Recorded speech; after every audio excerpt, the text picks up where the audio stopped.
Dink gou hieroor. Jy is by 'n lughawe en jy stap selfversekerd. Jy voel jy weet presies waarheen jy gaan. Jy sien die terminaal, jy sien die hek en alles lyk reg. Jy sit en wag. Jy ontspan want jy is seker jy's op die regte plek, so selfversekerd. Maar wat as jy verkeerd is? Wat as jy op die verkeerde vlug klim? Jy sien jy kan 100% opreg wees, maar jy gaan steeds by die verkeerde bestemming uitkom. En dis presies wat Spreuke 14 vers 12 sê. Daar's 'n weg wat vir 'n mens reg lyk, maar die einde daarvan is weë van die dood. In die lewe voel dinge soms reg. Ons dink ons reaksies is reg. Ons dink ons besluite maak sin.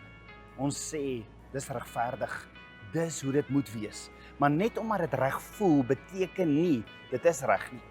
Jy kan so seker wees van jou eie oordeel en tog besig wees om jou bestemming te mis. Ons doen dit wanneer ons sê ek sal hulle terugkry. Ek verdien beter. Ek voel dis reg om so op te tree. Maar jou gevoel is nie jou kompas nie.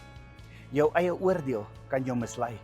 Net soos jy nie sommer enige vlug vat sonder om jou boarding pass te check nie, kan jy nie jou lewe bou sonder om dit teen Vader se woord te toets nie.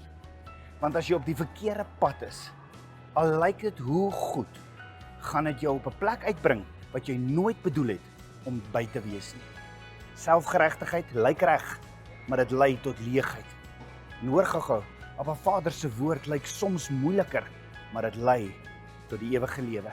En dis hoekom ons moet terugkeer na hom, sy weë. Nie vertrou op wat ons dink nie, maar op wat hy sê. Laat die goeie herder jou lei. Laat hy jou koers bepaal. Want die regte pad voel nie altyd maklik nie, maar dit lei altyd na die regte bestemming. So kies vandag nie wat reg lyk nie, maar wat reg is in sy woord.